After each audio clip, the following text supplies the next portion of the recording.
ఇవాళ ఉంటుంది ఒక 10 కోట్లు ఉంటుంది. కానీ వాళ్ళ ఏరియాలో పొలం ఇవాళ చూస్తే దీనికి 10 అంతలు పెరిగింది.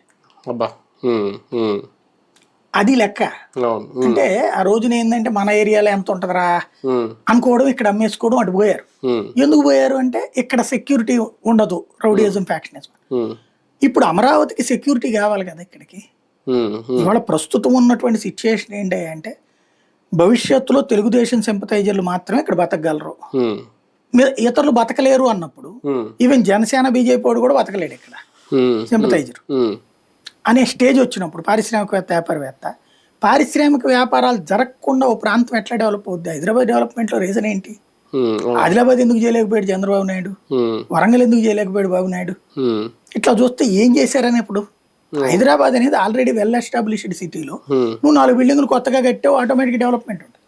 ఇక్కడ ఏమీ లేని చోట, కాబట్టి ఏమీ లేని చోట అనే దానిలో కాన్ఫిడెన్స్ ముందు వ్యాపార పారిశ్రామికవేత్తలకు తేవాలి. ఎందుకంటే మళ్ళీ రేపు పొద్దున జగన్ వస్తాడేమో అని భయం.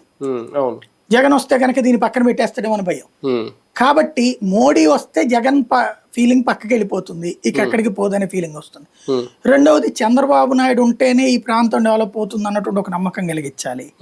అది మోడీకి బాబుకి ఉన్న జోడీ అనేటటువంటి ఫీలింగ్ కలిగించాలి. ఇదంతా ఒక రాజకీయ ఎత్తుగా. అంటే సార్ జనరల్ గా డౌట్ ఏంటంటే ఆల్రెడీ ఒకసారి ప్రారంభోత్సవం చేశారు, వీళ్ళ హయాంలోనే ఇదే మోడీ ఇదే చంద్రబాబు చేశారు కాబట్టి కావాలంటే ఇప్పుడు కంటిన్యూ చేసేసుకుని పనులు పూర్తి చేసేసుకుని వెళ్ళిపోవచ్చు. పర్టికులర్ గా మోడీని తీసుకొచ్చి మళ్ళీ ఒక వేదిక పెట్టి ఎంత హడావుడి చేయడం, ఎంత పెద్ద భారీ బహిరంగ పెట్టడం అంటే